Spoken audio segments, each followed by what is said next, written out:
ask the board secretary to inform me if any witness slips have been given to her to address the board. Yes. Ms. Mead? There are several. All right, very good. I'd ask the board secretary to call each witness who submitted a speaker slip. And with a reminder, witnesses, please, are limited to 3 minutes when addressing this board. And the board secretary can call each witness forward for any witness slips that she has. Ms. Mead? I apologize in advance for any mispronunciations. Sunala Salem. Ms. Solan, welcome. Good morning. Thank you for listening. I'm just going to get right to it.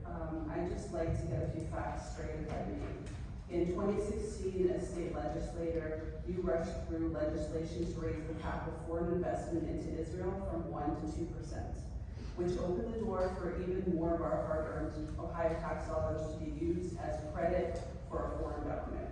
Then, after you became state treasurer, you were appointed as chair of the Israel Bonds Government, Industry, and Finance Committee, working essentially as a lobbyist and salesman on behalf of Israel Bonds. Certainly, that has to be a conflict of interest. Since you've been put in office, you've committed a total of $350 million into this foreign country, which is currently committing genocide, according to the International Association of Genocide Scholars, the UN, the ICJ, and every other reputable human rights organization in the world, like Amnesty International and Save the Children.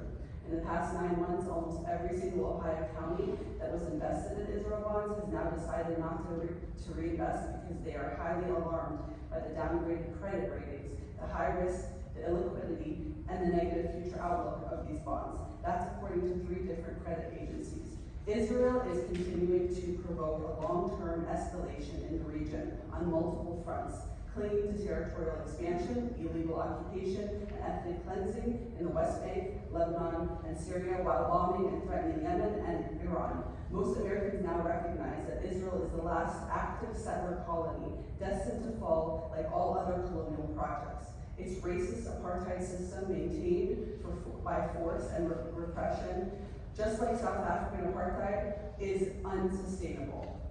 Why would we continue to bankroll that? With their economy in a downward spiral, their capacity to pay us back has never been more at risk. Is that a risk we're willing to take with our tax dollars?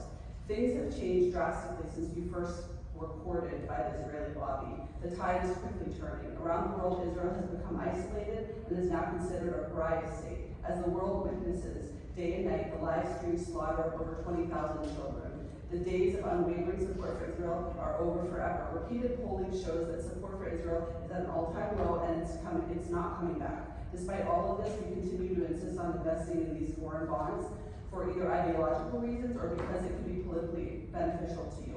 The only logical conclusion that Ohioans can make is that you are compromised by this clear conflict of interest. Even if you don't care about the fact that history will not look kindly on you for helping to enable a genocide, on financial grounds alone, Israel bonds are fiscally reckless. You have a fiduciary responsibility to do what is best for the Ohio taxpayer, not a foreign country, and there's bipartisan agreement that America's needs should come first, always. I only have one question, if I may, have you watched any of the videos coming out of Gaza of the children who are being blown to pieces, who are watching things? Please do that. Please do some research on what's happening to those children that we're funding.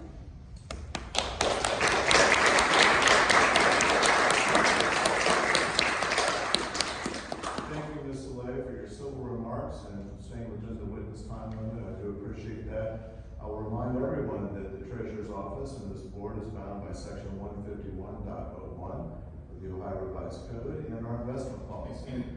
The Israel bonds do fall within the investment grade policy for our office, and the Treasurer's Office has invested in Israel bonds, both Republicans and Democrats, for over 30 years, over a long period of time. These are a key piece of our portfolio. They give us a much higher interest rate than some of the other products that we're able to invest in, and they are good investments for the state and have never missed a payment. So with that, I would like Ms. Mead to call the next witness. Emily Kitchler.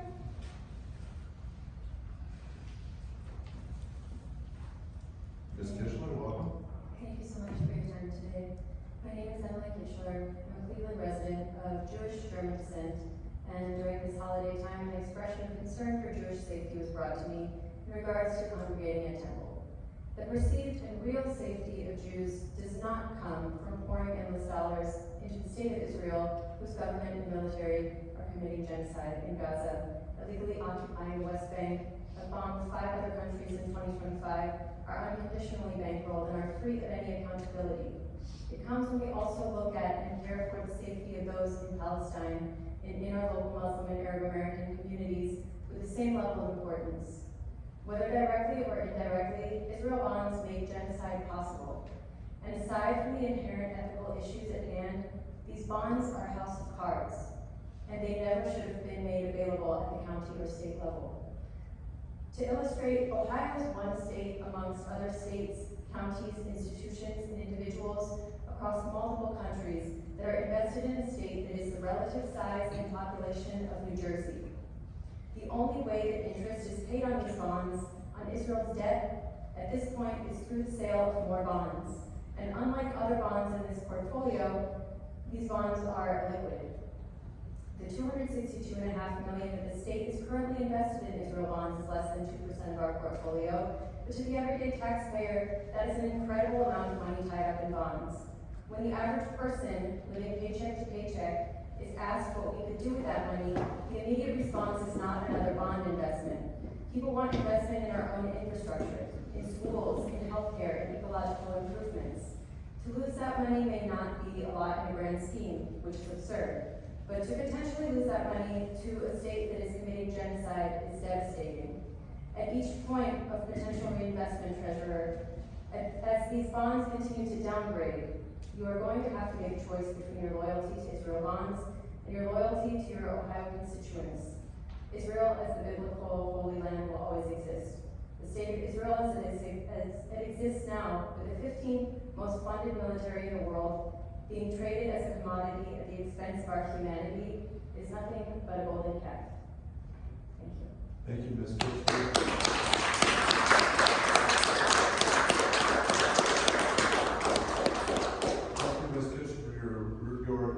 And also thank you for staying within the time limit. I would point out that many of the people who are opposed to the United States around the world still buy United States Treasury bonds because they are a good investment. And our job in the Treasurer's office is to make sure that we manage the state's investment portfolio. And by the way, we do not have the option of spending more money on schools or infrastructure. Those decisions are made by the General Assembly. We are simply managing the cash of the state of Ohio, and our team does an excellent job in constructing that portfolio and getting the highest return with the commensurate risk that we can for the taxpayers of our great state. Ms. Nee? Austin Powers.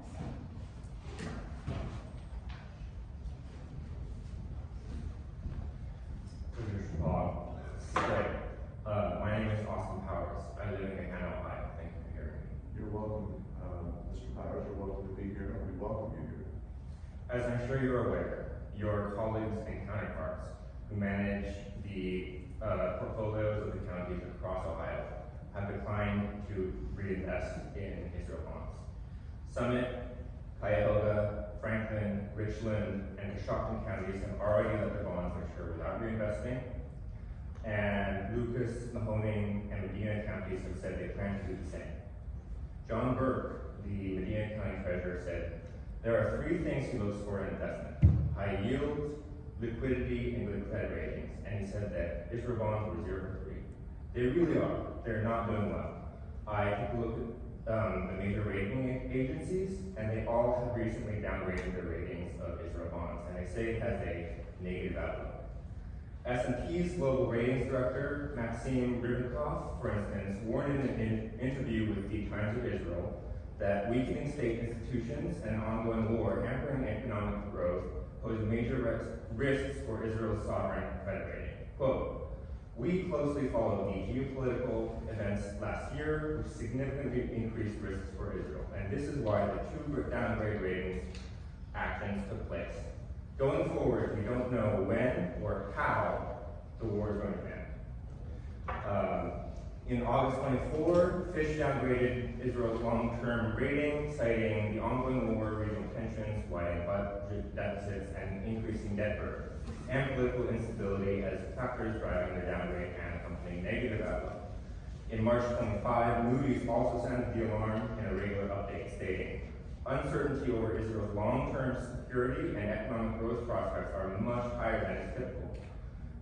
With risks to the high-tech sector particularly relevant, given its important role as a driver of economic growth and a significant contributor to the government's tax base. According to Ohio Revised Code, Section 135.143, debt interest must be rated in the 3 highest categories by 2 nationally recognized statistical rating organizations. After these downgrades, Israel's credit rating is in the 3rd highest categories for S&P and Fitch, and below that for Moody's, all with negative outlooks. They are close to not being eligible for investment under the current Ohio Revised Code. The new version of this revised code section pushes the requirement down. So investments only have to be in the 4 highest categories, and you will be able to invest Ohio taxpayer dollars into speculative grade or junk bonds. That may make buying speculative or junk bonds legal, but does it make it a good decision? Cheryl Royce Sullivan That is your time. said that I'm not reinvesting until I see conditions stabilize. Thank you. I'm not authority, but he's the floor.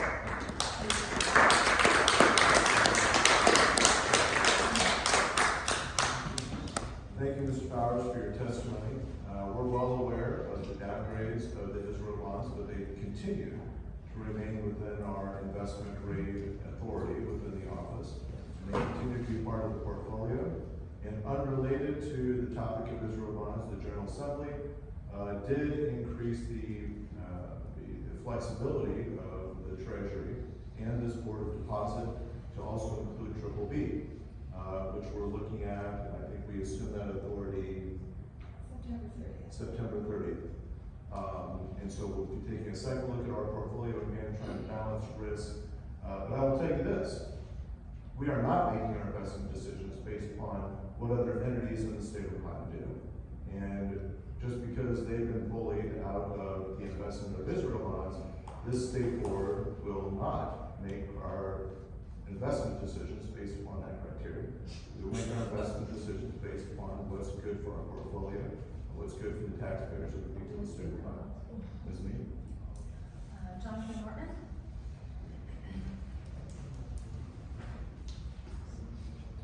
Mr. Harmon, welcome.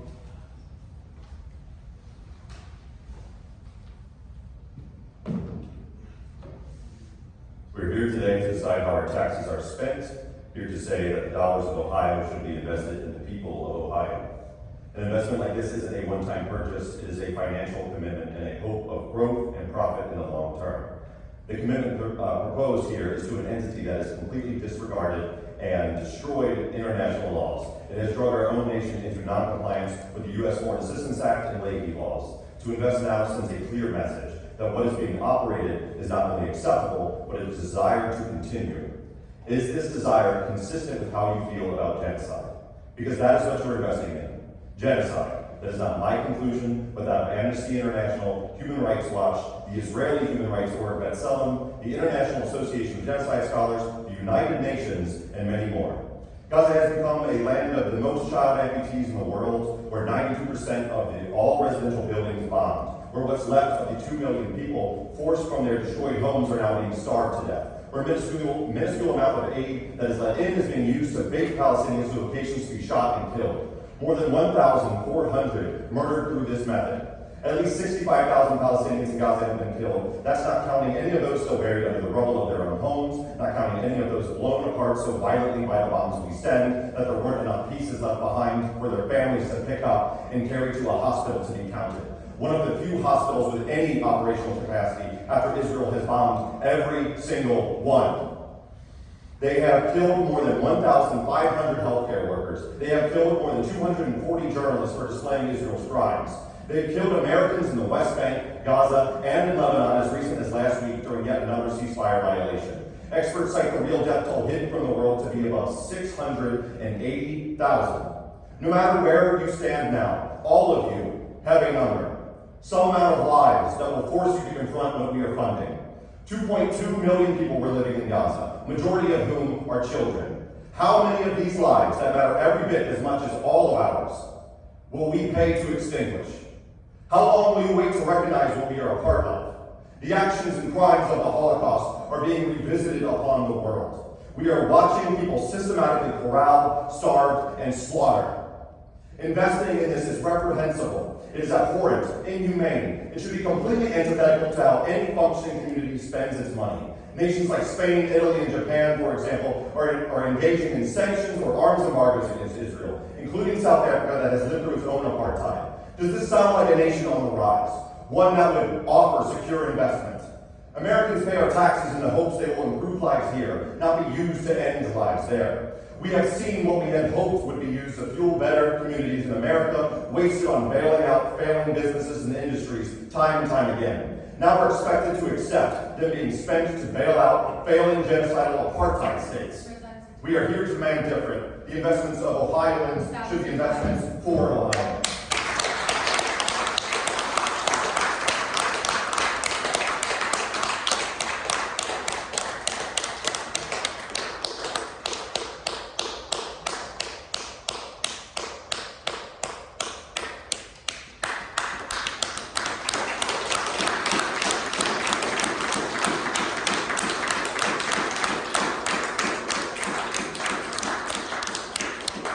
Thank you for your remarks, sir.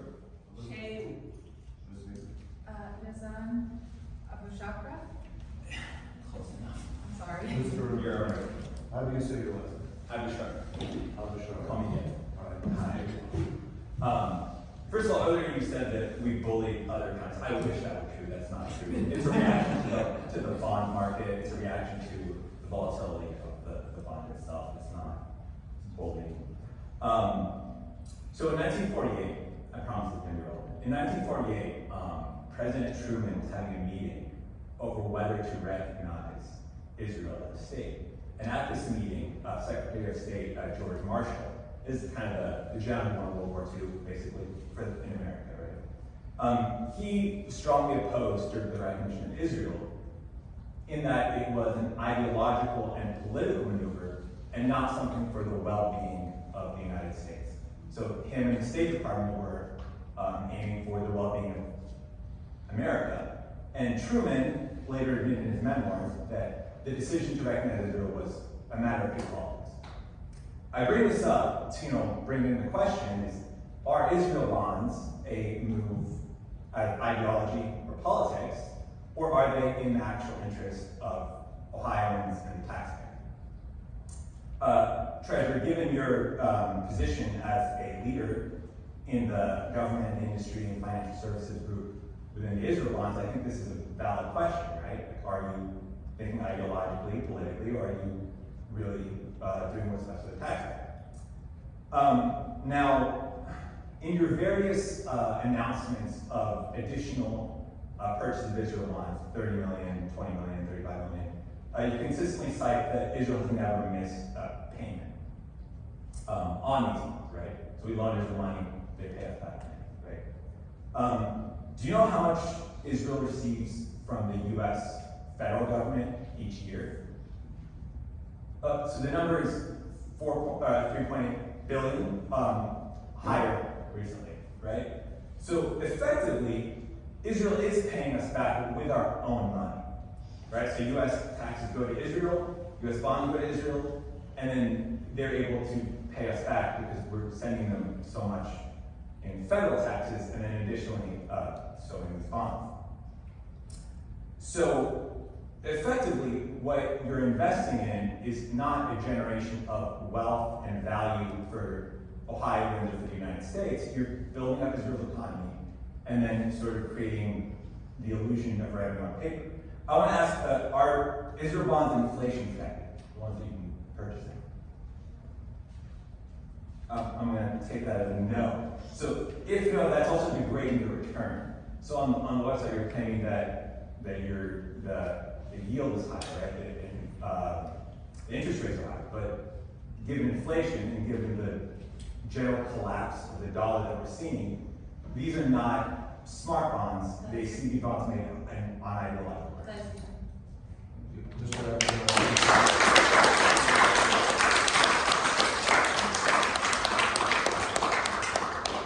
thank you for your good comments, and I think that this committee and our investment staff is well aware of the effect of inflation on our bond portfolio.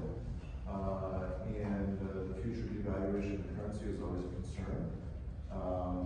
And as well, I think you could probably make that argument for many of the dollars that we buy on Chinese goods that then get recycled into the purchase of United States paper.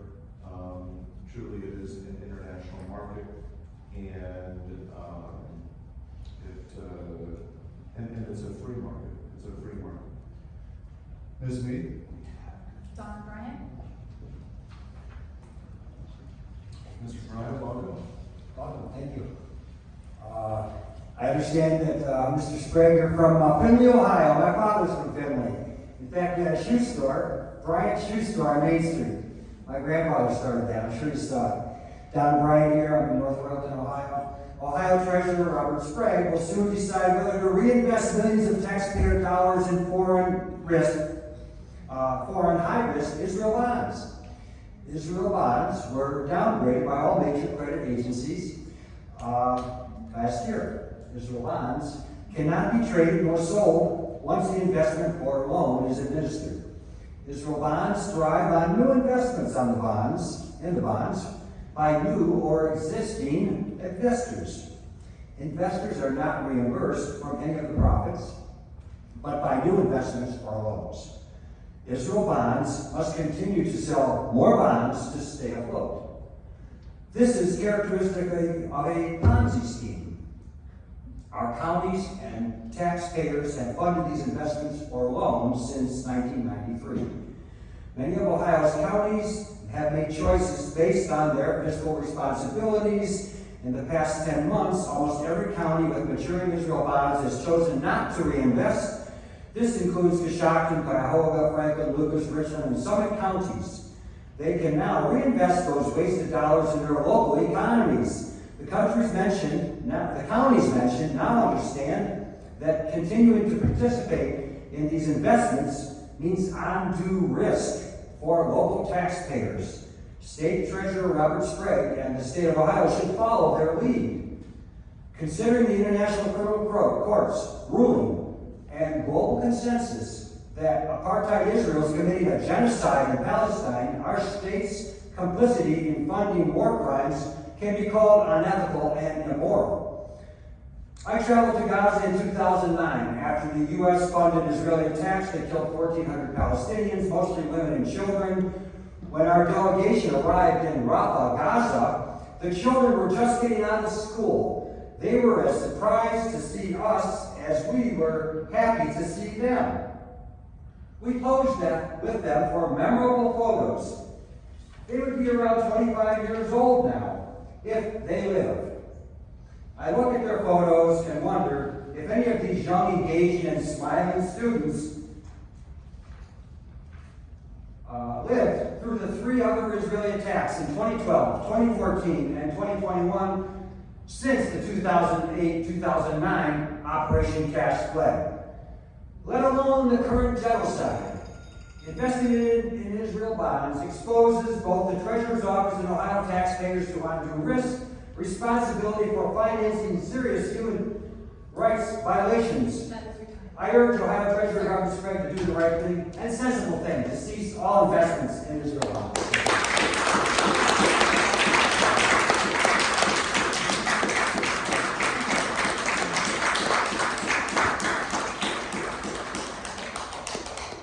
Thank you, Mr. Bryant. It's a shame that Bryant Shoe Store went out of business in Finland. We bought many shoes there. It was a great institution and a great store. I'll tell you, I'm unhappy to inform you that our own government has to issue bonds in order to finance our operations. And so I think that's a common denominator among many of the governments that are running fiscal deficits around the world these days. Ms. Mead, would you like to call the next witness, please? How many witnesses are left? 1, 2, 4 more. Okay, all right, very good. Ms. Mead. Charles Abernathy. Mr. Abernathy, welcome to the Board of the Plaza. Yes. Thank you so much, committee. Blink twice if you're being bullied by Israel. Thank you so much for your time. Looking at your career, Treasurer, it's clear that you have a commitment to improving Ohio through trusted stewardship and wise investment in global innovation. These principles have been in the heart of your work since you started your administration. I have worked for the Ohio Department of Health in the Bureau of Infectious Disease and transitioned to finance to support leaders to adopt a culture of continuous improvement by increasing the adoption of best practices that optimize business value. So I can recognize your affinity for community and servant leadership. Your program, Ohio Results, is an example of your work in tackling the Buckeye State's social and public health challenges. I'm not here to negate your commitment, but as you know, in 2024, Ohio ranks 44 in the health value of the 50 states and DC. This means that Ohioans live less healthy lives and spend more on healthcare than people in other states, and that includes Israel. According to the Health Policy Institute of Ohio, Ohioans spend more per capita on average and still experience worse health outcomes. In contrast, in 2023, Israel per capita on healthcare amounts to little under $4,000 compared to, well, here in the United States. With nearly twice the per capita income, which is funded by our tax dollars at the expense of the most vulnerable, including rural Ohio. So why give millions to Netanyahu, who's being investigated over suspected blackmail of his own cabinet members, and who is also a recognized war criminal? Now, you and I know that the economy cannot function without highways, planes, healthcare, and education. Most experts would agree that we can bolster economic growth even through better public infrastructure. For every dollar invested in core infrastructure, we typically receive $3 to $8 return in economic growth over 20 to 30 years. It's more likely to experience that if we do the right thing. Let's see here. And you also have a competitive advantage that your opponents don't have. You're currently in a position of power, fighting government corruption and reclaiming hundreds of millions of dollars for Ohioans. This is an attractive political campaign commercial. And I wonder how many votes that you can attract. Lucky for us, this is not radical change. This is just business. If you continue to inspire, you can still continue to inspire innovation under your leadership and gain credibility, not just here in Ohio, but amongst your peers nationwide. The opportunity is to be the first to see the writing on the wall. So why listen to a withering crumble welfare state of Israel that spits on Palestinian Christians and carpet bombs the hometown of your Lord Jesus Christ? Why would you let political violence get in between your constituents and your ambition? Israel wants you on a leash. Wouldn't you want to escape that? Please reclaim hundreds of millions of dollars and give it back to Ohioans.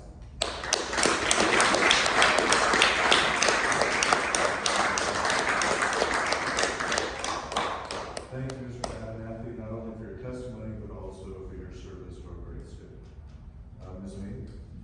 Carly Riggins, and there's some handouts to go with her.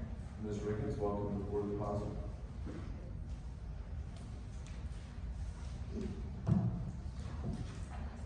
Hello. Ohio is currently holding over $350 million of our taxpayer dollars in Israel bonds, and $262.5 million of those dollars were invested by the Treasurer's branch. These investments are fiscally irresponsible for a number of reasons, including their illiquidity and their low credit rating. Israel bonds have such a low credit rating, in fact, that they were only one downgrade away from becoming illegal for Ohio governments to invest in, until, of course, the Ohio Congress voted to change the law. Our representatives have decided to change this law, meant to keep our tax dollars from being invested in junk bonds, so you may now continue to send those tax dollars to a foreign government. A foreign government which has an economy in decline and has been given a negative economic outlook by all three major credit rating agencies. A foreign government which the UN has just found guilty of committing a genocide. So yes, you are right, they are still within the legal parameters of the Ohio Revised Code. However, they are still by far the riskiest investments in our portfolio. This fact is backed up by the investment advisory company Meter, which oversees dozens of counties across Ohio. It's clear to me that your loyalty lies with the foreign government, not with your constituents here in Ohio. It's clear to me that your first priority is your own political gain, not the interests of your constituents. 5 Ohio counties have already allowed their Israel bonds to mature without reinvesting, and 3 more have pledged to do so upon their next maturity. They have not made these decisions because of bullying. I've been in the meetings. I've met personally with many treasurers and fiscal officers across Northeast Ohio, and I can tell you firsthand, they have the same concerns that we do. Medina Treasurer John Burke told us he planned not to reinvest on his own, even without us organizing any kind of campaign. The same way that we organized in Cuyahoga or Summit County. Richland and Coshocton counties have also allowed their bonds to mature without reinvesting, and we never even had to meet with them. Non-investment is the right thing to do, and I think you know that. Thank you.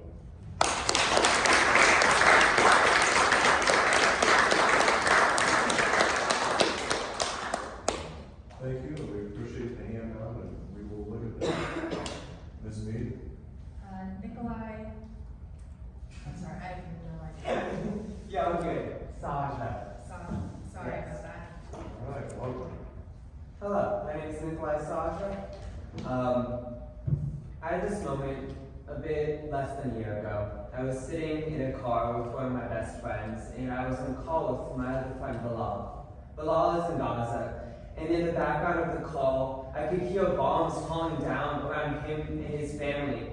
At that point, he had already lost one of his sisters. He had already lost his father. It was just him, his mother, and his other sister.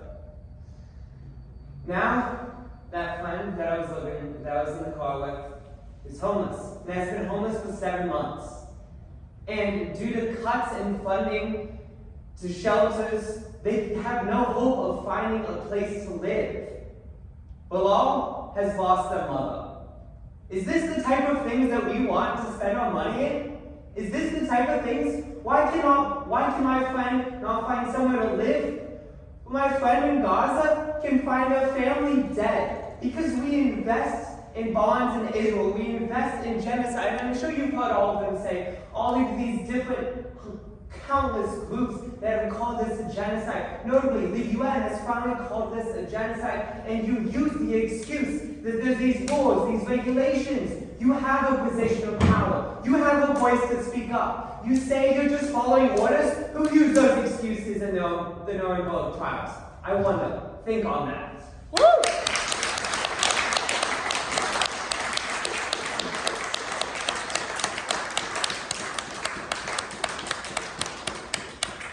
Thank you very much. There's a big difference between excuses and reasons. You're a traitor funding genocide. You are. And there are reasons that our office makes investments, and the reasons that we manage the portfolio are to comply with the Ohio Revised Code and our investment objectives. Ms. Your excuses won't keep you safe. If you continue to speak out and you can't respect the rules, you're welcome to fill out a witness slip if you'd like to talk. But if you can't respect the rules, you'll have to leave the meeting. Do you understand? Yep. Tomorrow, Westfall. Ms. Westfall, welcome to the Board of Deposit meeting.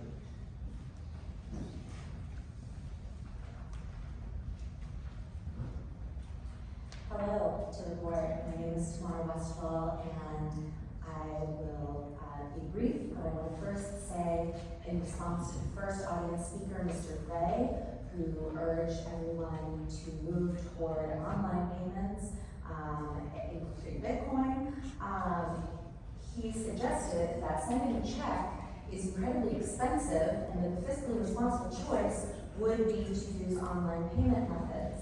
And that the fees for these should be passed on to the person paying, i.e. the taxpayer.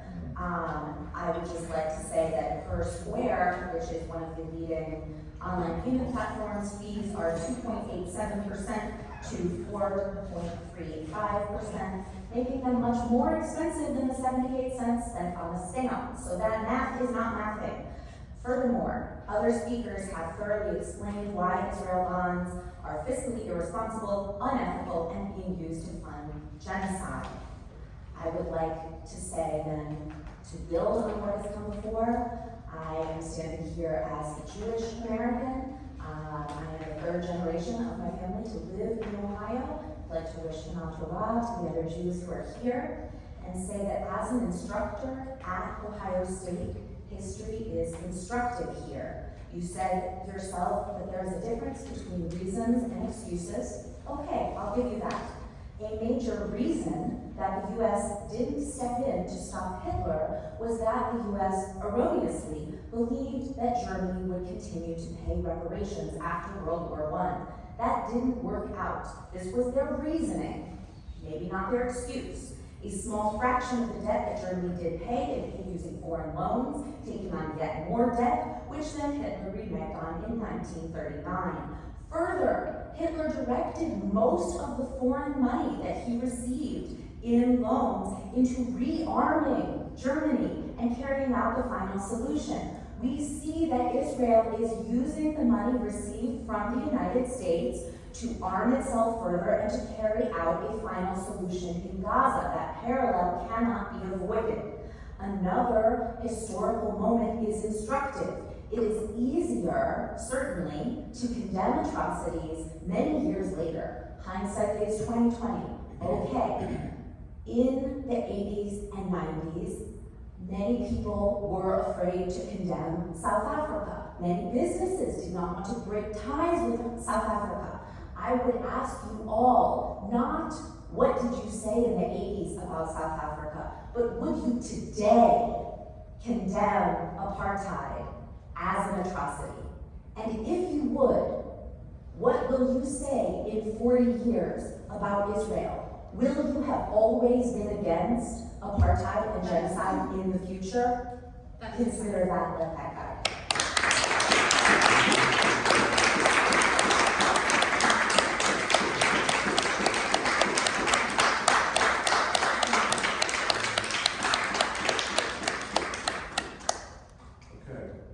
This has been a long word depositing, but that's okay.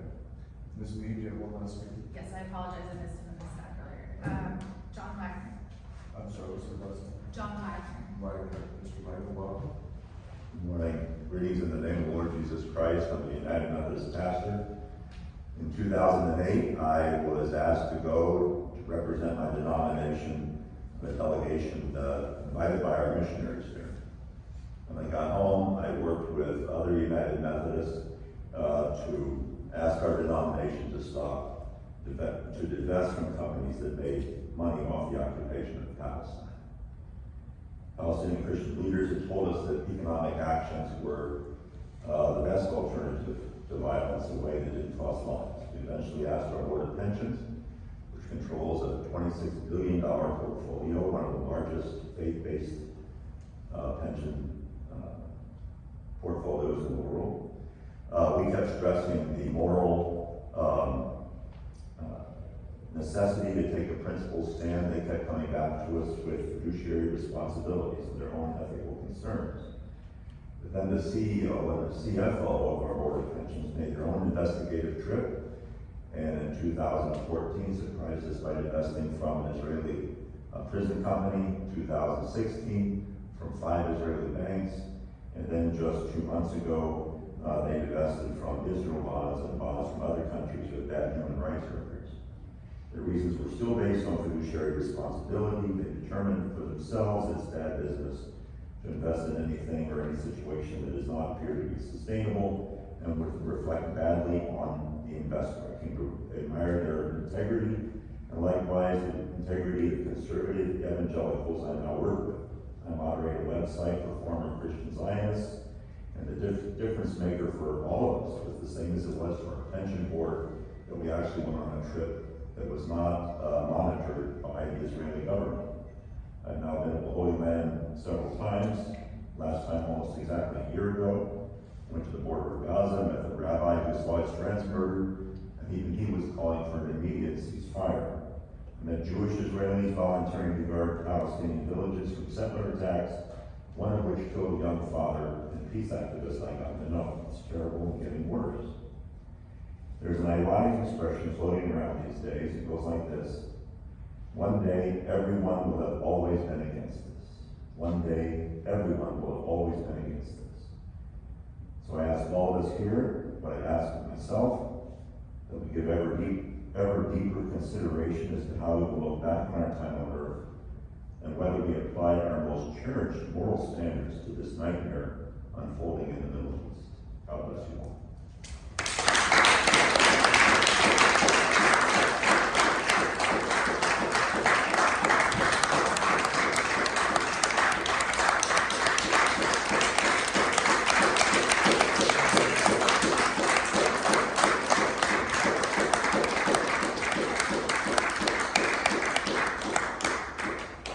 Thank you very much, Mr. Wagner.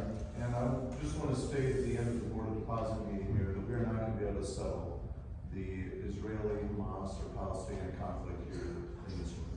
However, we may disagree on policy, but what we can agree on is that in the United States of America, you have a constitutional right of freedom of speech and be able to speak your mind. There are many great points here made. We will keep an open mind as the Board of Deposit as we look at our investments in the portfolio of the state of Ohio. I appreciate you all being here. I appreciate the fact that you did it peaceably and civilly. For truly, our Constitution will not be able to stand for another 250 years unless we're able to put the Constitution first and our country first. I appreciate everyone being here and the way you handled yourselves here today. If there's no further business to come before the board, I'd like to make a motion to adjourn. Is there a second? All in favor, say aye. Aye. Meeting is adjourned.